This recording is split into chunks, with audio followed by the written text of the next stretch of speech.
সবসময় একটা ভয়, না জানি কি হয়, না জানি কি হয়। আজরাইল ধরার আগে পুলিশ ধরার ভয়, জোরে কোন ঠিক কিনা? এইরকম একটা পরিস্থিতির ভিতর থেকে 9 আগস্ট গত বছর 24-এর কয় আগস্ট, 5ই আগস্টে আল্লাহ তাআলা আমাদেরকে একটা পরিপূর্ণ প্রশান্তি দান করলেন, ঠিক কিনা বলেন? যার কারণে আমরা শারীরিক দিক দিয়েও ভালো, মনের দিক দিয়েও আলহামদুলিল্লাহ। যে আল্লাহ তাআলা শারীরিক মানসিকভাবে আমাদেরকে আজকের মাহফিলে কবুল করলেন, আমরা সে আল্লাহর উপরে খুশি না বেজার? তাহলে জবান খুলে সমস্বরে সকলে বলবো, রব্বানা লাকাল হামদ হামদান কাসীরান তাইয়িবান মুবারাকান ফীহি। আল্লাহু আকবার, আল্লাহু আকবার, লা ইলাহা ইল্লাল্লাহ, আল্লাহু আকবার, ওয়ালিল্লাহিল হামদ। মাইকওয়ালাকে ভাইকে বলবে একটু চোঁ চোঁ করতেছে, চোঁচোটা বন্ধ করে দেন। ফ্যানের কারণে চোঁচো হচ্ছে।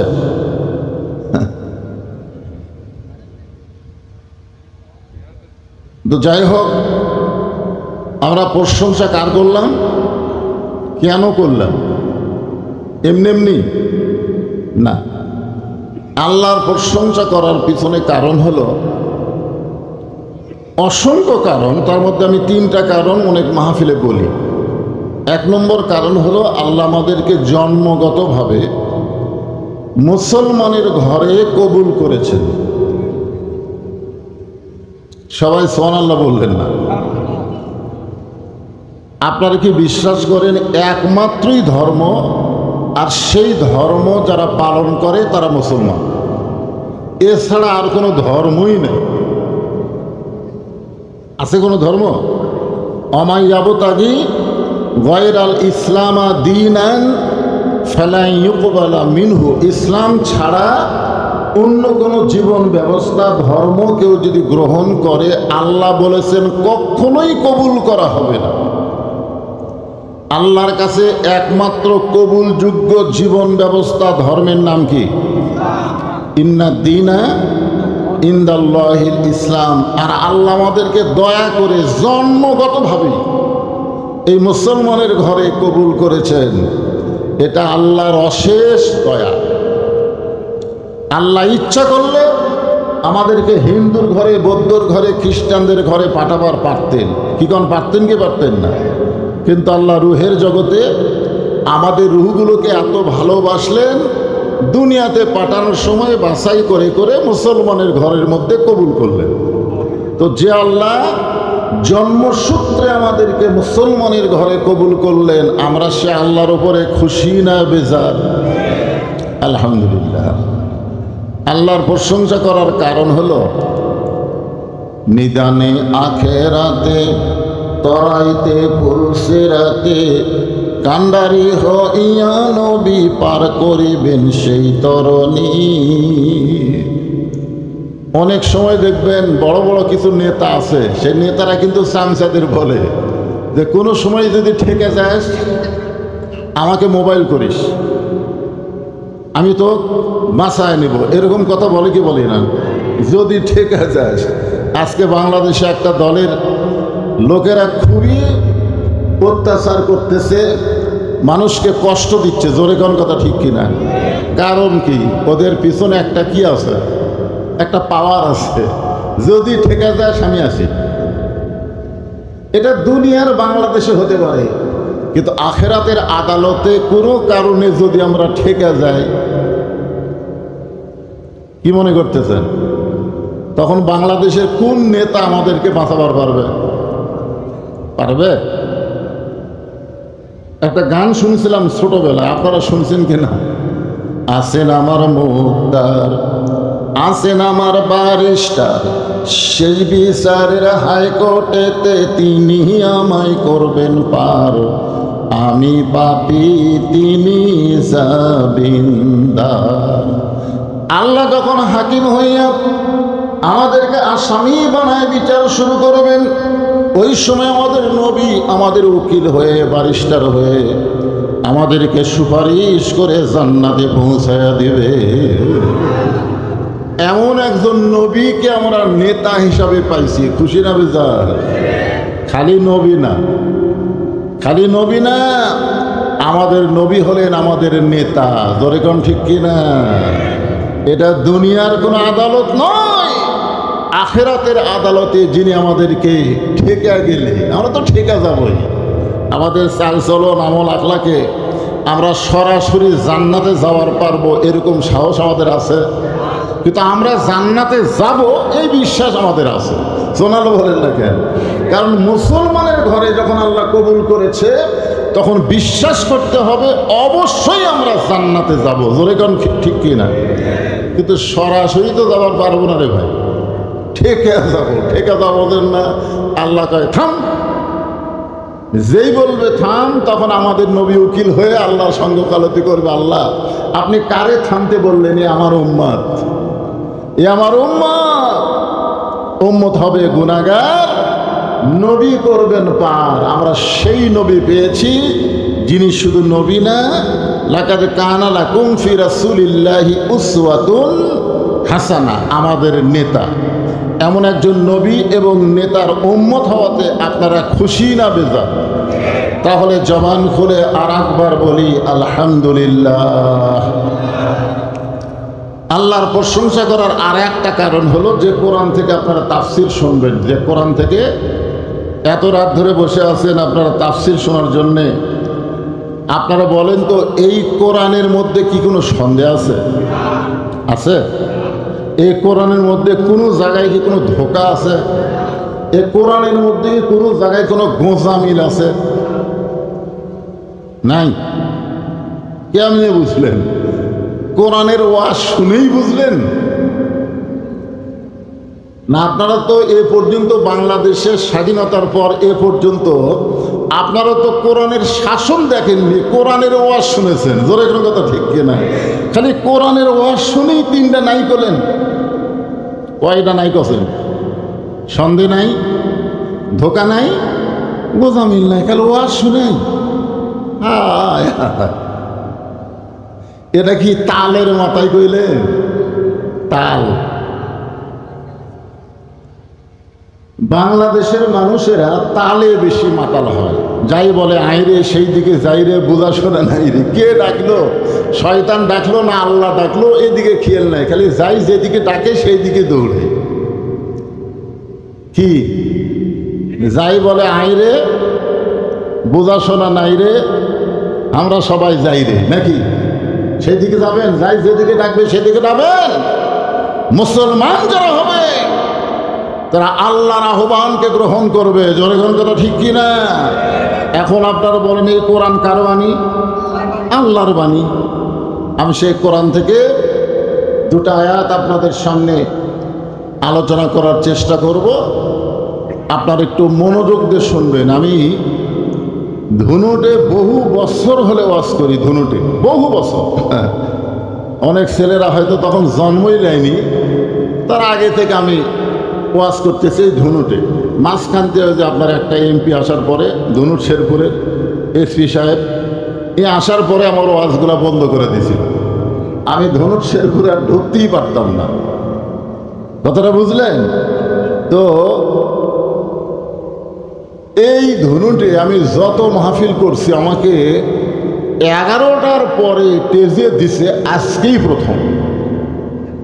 মানে রাত 11টার পরে আমাকে ওয়াজ করবার দিছে আজকে আমার জীবনের প্রথম। মানে ধনুট শেরপুরে আমি 12টার মধ্যে ওয়াজ শেষ করে দিই, এটাই আমার নিয়ম। কারণ যেই তারিখে বিজ্ঞাপন ছাপাইছে 8 তারিখ, এই 8 তারিখ 12টা পর্যন্ত থাকবে, 12টার পরে 9 তারিখ হয়ে যাবে। জোরে কোন কথা ঠিক কিনা? তো আমার নিয়ম হলো যেই তারিখে দাওয়াত দিছে ওই তারিখের মধ্যে ওয়াজ শেষ করা, এটাই হচ্ছে আমার নিয়ম। আমি সেই নিয়মে আপনাদের ধনুট শেরপুরে বহু মাহফিল করছি। কিন্তু আজকে আল্লাহর কি একটা রহমত, আমি তো আজকে আল্লাহর রহমত দেখে নিজেই আশ্চর্য হয়ে গেছি। আপনাকে ৮৬ পর্যন্ত আসি, প্রচুর হারে বৃষ্টি। আর বারবার আপনাদের মাহফিল কমিটির সাথে মোবাইলে আমার নাতিকে কথা বলতে বলি, খবর কি? কয় বাতাস হচ্ছে, বৃষ্টি নেই। আমাদের বিশ্বাসই হচ্ছিল না যে বাতাস হয় বৃষ্টি নাই, আর ধুনুটে বন্যা হয়ে যাচ্ছে, গাছগুলো সব ভাঙ্গা রাস্তা পড়তেছে, ব্যবহার কি বিশ্বাস হচ্ছিল না। কিন্তু চিকাগি পার হওয়ার পরে যখন রাস্তায় দেখলাম শুকনা বৃষ্টি নাই, তখনই বুঝতে পারলাম যে চারিদিকেই বৃষ্টি হলেও এখানে বৃষ্টি না হওয়ার পিছনে কারণ হলো এই তরুণ সঙ্গের নিয়ত ভালো। জোরে খান কথা ঠিক কিনা? ইন্নামাল আমালু বিন্নিয়াত, আল্লাহ নিয়তের উপরই তার প্রতিফল দান করে, যার একটা প্রমাণ হলো আজকের মাহফিল। জোরে খান সুবহানাল্লাহ। আমি যে আয়াতে কারিমা তেলাওয়াত করেছি খুব খেয়াল করবেন। ফাযকুরুনি আযকুরুকুম ওয়াশকুরুলি ওয়ালা তাকফুরুন। এই আয়াতের বাংলা অর্থ হলো যে আল্লাহর জিকির করে, এই ছেলে পেলে মনোযোগ দিয়ে শুনবেন, যে আল্লাহর জিকির করে আল্লাহও তার জিকির করেন। এখন আপনার যদি বলেন আল্লাহ আল্লাহ আল্লাহ আল্লাহ, তাহলে আল্লাহ কি বলবে? বান্দা বান্দা বান্দা বান্দা। এখানে শাব্দিক অর্থ কি বোঝা গেল? যে আল্লাহর জিকির করে আল্লাহও তার জিকির করেন। তাহলে আমরা তো আল্লাহ আল্লাহ জিকির করি। এখানে জিকির শব্দের অর্থ হলো স্মরণ করা। সর্ব অবস্থায় কাকে স্মরণ? আরো জোরে বলেন। সুখের দিনে স্মরণ আর বিপদে না, দুঃখের দিনে স্মরণ আর সুখের দিনে ভুলে যাওয়া, নাকি কন? আমাদের এলাকায় দেখি অনেক বুড়ো মানুষ নামাজ ধরছে বুড়া অবস্থায়। কে দাদা নামাজ ধরলেন কেন? কারণ মরা লাগবি ভাই, মরা লাগবি ভাই। আপনারা বলেন তো, যতগুলো ইবাদত আছে আল্লাহর পক্ষ থেকে সবচাইতে দামি ইবাদতের নাম কি? আরো জোরে বলেন। যেই ইবাদত না করলে ঈমান থাকে না। আপনি যদি যাকাত না দেন আপনাকে বেঈমান বলা যাবে না। আপনি যদি রোজা না করেন আপনাকে বেঈমান বলা যাবে না। আপনি যদি হজ না করেন আপনাকে বেঈমান বলা যাবে না। কিন্তু আপনি যদি নামাজ না পড়েন, লা সালাত আলা ঈমানা, যার নামাজ নাই তার ঈমানই নেই। এখন যেই তরুণ সঙ্গ 15 বছর হলে মাহফিল করতেছে, তারা খালি মাহফিল করতেছে না নামাজও পড়তেছে, সেটাও কিন্তু খেয়াল করা দরকার। জোরেগান কথা ঠিক কিনা? মনে করতেছে বছরে একটা মাহফিল করলাম, যেরকম আমাদের ভাইরা বরেণ্য অতিথি প্রধান অতিথি বলল, আমরা যুবকদেরকে অত্যন্ত স্বাগতম জানাই যে প্রতি বছর যেন এরকম একটা সুন্দর মাহফিল আমাদের উপহার দেয়। আমরা শুধু মাহফিল দেখব না, মাহফিল যে কোরআনের তাফসির হয় সেই তাফসির অনুযায়ী আমরা আমল করব। সামিনা ও তাআনা, আল্লাহ বলেছেন শুধু শুনলে হবে না, ওটাকে গ্রহণ করতে হবে। জোরে কোন কথা ঠিক কিনা? আল্লাহর একজন মস্ত বড় নবী ছিলেন, নাম হলো নূহ নবী। জোরে কোন নাম কি? খুব খেয়াল করে শুনবেন, তাফসির কিন্তু শুরু হয়ে গেল। আর এই ছেলেরা এই বাইরে ঘোরাফেরা করো কেন? তোমরা তোমাদের জন্যও আসতো। বুড়ে হলে আল্লাহ স্মরণ করবে। একটা বুড়ি রাস্তা দিয়ে যায় বোরকা পড়ছে, অথচ বুড়ির নাতনির গায়ে বোরকা নেই। বুড়ির নাতনি 16-17 বছরের গায়ে বোরকা নেয়, ওন্না বানাছে গলার মাফলা, আর ওর দাদি বলেছে বোরকা। জিকির কে করতেছে? ওর দাদি। আল্লাহ আল্লাহ আল্লাহ। কে দাদি বোরকা পড়ছেন কেন? ওই মরা লাগবি ভাই, মরা লাগবি ভাই। আপনারা বলেন তো, রাস্তার একটা বুড়া মানুষও কি বুড়ির দিকে তাকায়? কথা কন, একটা বুড়া মানুষ ওই বুড়ির দিকে তাকাবে না নাতির দিকে তাকাবে? কারণ মানুষ দেহে বুড়া হতে পারে কিন্তু ওর মন তো বুড়া হয়নি। ওর মন খালি ওই ছোটটার দিকেই।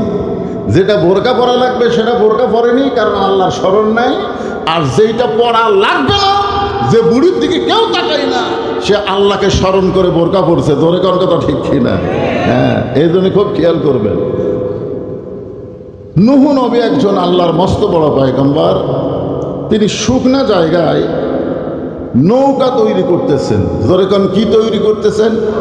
আরো জোরে, জোরসে বলুন। জোর হলো না, আরো জোরে। অনেকে চিন্তা করতেছে, হুজুর নৌকার দরকার নাই, আপনি সেই নৌকার মিছিল করতেছেন। আপনার বলেন তো, এই যে মিছিল এখানে করলেন নৌকা নৌকা, এই মিছিলটা খালি ধুনুর থানার পাশে করেন তো। এখন এখানে এত লোক লাগবে না, 10টা লোক খালি নৌকার স্লোগান দিবেন, 5 বাড়িয়া খামার তুলবি, তোরে কোন কথা ঠিক কিনা? কিন্তু এখানে এতগুলো মানুষ নৌকা বলতেছেন, তার মানে এই নৌকা আওয়ামী লীগের নৌকা না, এই নৌকা হচ্ছে আল্লাহর হুকুমে একজন নবী তৈরি করা নৌকা। জোরে কোন কথা ঠিক কিনা? এমন সময় এক বুড়ি মানুষ লাঠিতে ভর দেশে বলতেছে, বাবা নুহ, এই শুকনা জায়গায় নৌকা বানানোর কারণ কি?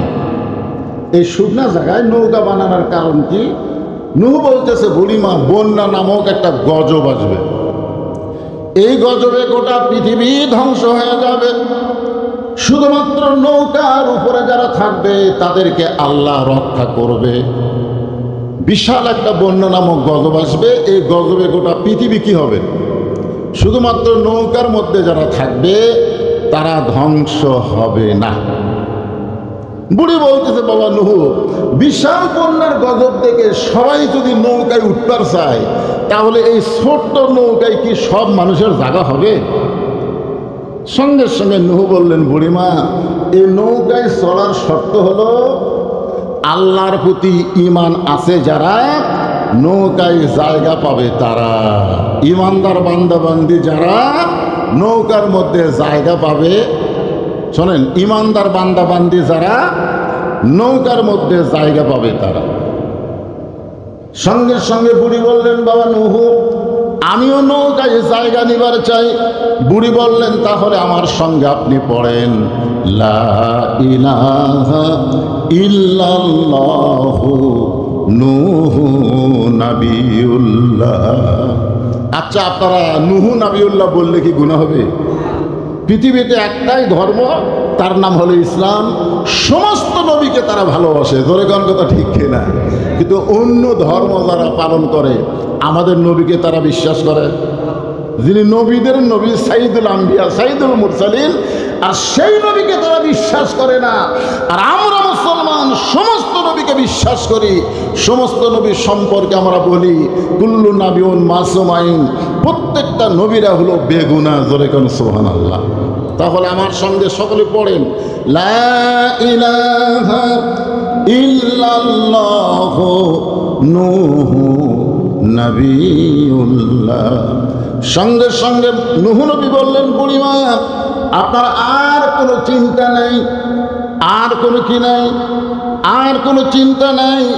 বন্যা গজব যখন শুরু হবে, তখন আমি আপনার হাতটা ধরে নৌকায় উঠাইয়া নিব। বন্যা গজব যখন শুরু হবে, তখন আপনার হাতটা ধরে আমি আপনাকে নৌকায় উঠাইয়া নিব। সঙ্গে সঙ্গে বুড়ি বললেন, আলহামদুলিল্লাহ। আপনার বলেন তো, এখানে বলার কি দরকার ছিল? এখানে কি বলার দরকার ছিল? বাবা নুহু, তুমি অত্যন্ত ভালো মানুষ, বন্যা গজব যখন শুরু হবে তখন তুমি আমাকে হাত ধরে নৌকায় উঠাবা, তুমি অত্যন্ত ভালো মানুষ। কিন্তু বুড়ি নুহ নবীর প্রশংসা না করে প্রশংসা করছে কার? আপনার বলেন তো, বুড়ি কি ঠিক করছে না ভুল করছে? হ্যাঁ, খুব খেয়াল করবেন। আজকে আমরা বাংলাদেশে প্রশংসা করতে করতে এমন পর্যায়ে গেছি, এক লোক একটা কালো আড়িয়া পাইছে বেগম খালেদা জিয়াকে দেওয়ার জন্যে। জোরে কোন কথা ঠিক কিনা? না, কুরবানি কার জন্যে? কিন্তু নিয়ত করছে কাক দিবি?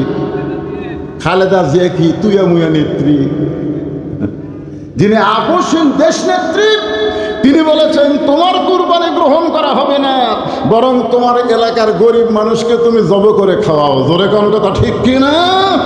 শহীদ জিয়ার বিএনপি, খালেদা জিয়ার বিএনপি যদি বাংলাদেশে থাকতো, এই বাংলাদেশে কোনো চাঁদাবাজি, কোনো অরাজকতা হতো না। জোরে কোন কথা ঠিক কিনা? চিন্তা করে দেখেন, কুরবানি কার জন্যে? জোরে কোন কার জন্যে?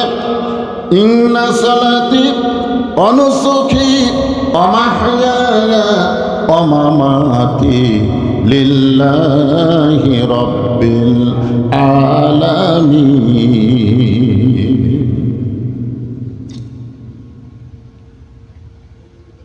বুড়ি চলে গেছে, বুড়ি চলে গেছে, এদিকে বন্যা গজব হয়ে গেছে। বন্যা গজব শুরু হয়ে গেল। পৃথিবীর সর্বোচ্চ পাহাড় হিমালয় পাহাড় পর্যন্ত বন্যার পানির নিচে 40 দিন ডুবে গেল। 40 দিন পর্যন্ত গোটা পৃথিবী পানির তলে ছিল। কয়দিন? 40 দিন পর্যন্ত গোটা পৃথিবী পানির নিচে তলিয়ে থাকলো। এক সময় আল্লাহ তাআলা পানি কমে দিলেন। নূহ নবীর নৌকা যদি পর্বতে ভিড়ে গেল। আল্লাহ ডাকতে বললেন, নূহ নৌকার খবর কি? নূহ বলতেছে, আল্লাহ নৌকার মধ্যে যারা জীবিত আছে তারা, নৌকার বাহিরে যারা ধ্বংস হয়েছে তারা। নৌকার ভিতরে যারা জীবিত আছে, নৌকার বাহিরে যারা ধ্বংস হয়েছে তারা। আল্লাহ বলে, নূহ ওই বুড়িটার খবর কি? নূহ বলতেছে, আল্লাহ আমার মনেই নাই। চিন্তা করছেন, একজন নবী পর্যন্ত বিপদে যদি ভুলে যায়, তাহলে কেউ যদি মনে করে হুজুর আমি পীর ধরছি, আমার কোনো টেনশন নেই, এমন কিয়ামতের সময় গজব আযাব শুরু হবে, পীর নিজে নফসি নফসি করবে, একটা মুরিদের কথা খেয়াল রাখতে পারবে না। ধরে কোন কথা ঠিক কি না? কথা বলেন। হ্যাঁ, খুব খেয়াল করবেন যে আল্লাহ বলেছেন আতিউল্লাহ ওয়া আতিউর রাসূল, আল্লাহর আনুগত্য করো, নবীর তরিকা মোতাবেক চলো। খুব খেয়াল করবেন। নূহ বলতেছে, আল্লাহ আমার মনই নাই। আল্লাহ বলে, নূহ তাহলে বুড়িটার খবর কি? নূহ বলতেছে, গোটা পৃথিবী যখন বন্যার পানিতে ধ্বংস হয়ে গেছে, তাহলে বুড়িটাও ধ্বংস হয়ে গেছে। সবাই যখন ধ্বংস হয়ে গেছে, তাহলে বুড়িটাও ধ্বংস হয়ে গেছে। আল্লাহ বলেন, নূহ আজগুবি কোনো কথা বলা যাবে না। কথা বলতে গেলে তদন্ত করে কথা বলতে হবে। একটা নবীকে পর্যন্ত আল্লাহ সতর্ক করে দিলেন, আজগুবি কোনো কথা বলা যাবে না। কথা বলতে গেলে তদন্ত করে কথা বলা লাগবে। আজকে আমাদের বাংলাদেশে আজগুবি কথা কম হচ্ছে না বেশি হচ্ছে? হঠাৎ দেখবেন ফেসবুক গরম, কিরে ভাই ঢুকতিছে, কে ঢুকতিছে হঠাৎ। এই দেখবেন চিটাগাঙ্গে বিশাল জয় বাংলার মিছিল হচ্ছে। এই মিছিল হচ্ছে আজ থেকে 6 বছর আগে, কিন্তু বর্তমানে আজকে ছাড়ে দেখা হয় আজগুবি। তখন কিছু কিছু লোক চাষটালে গল্প করে, যতই চেষ্টা করুক আপা আসবি। আরে পাগলা, যে দেশের প্রধানমন্ত্রী থেকে শুরু করে 300টা এমপি মন্ত্রী এমনকি চেয়ারম্যান মেম্বার পর্যন্ত পলায় যায়, সেই দল আবার ফিরে আসবে, এইটা একটা গুজব ছাড়া আর কিছুই না। জোরে কোন কথা ঠিক না? একটা মারাত্মক গুজব।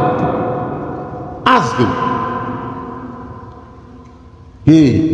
একটা নবীকে আল্লাহ সতর্ক করে দিয়ে বলতেছে, নূহ আজগুবি কোনো কথা বলা চলবে না।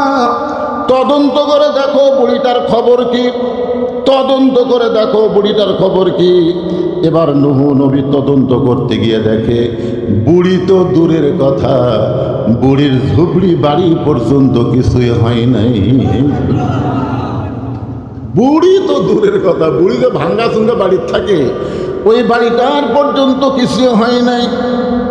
নূহ নবী চমকে গিয়ে বলে, আল্লাহ কি দেখতেছি, কি দেখতেছি, গোটা পৃথিবী 40 দিন পানির নিচে ডুবে গেল, অথচ বুড়িটার ঝুপড়ি বাড়ি পর্যন্ত কিছুই হলো না। এখান থেকে বোঝা গেল, রাখে আল্লাহ মারে কে, আর মারে আল্লাহ রাখে কে। প্রত্যেকটা মুসলমানের বিশ্বাস করার দরকার আছে না নাই?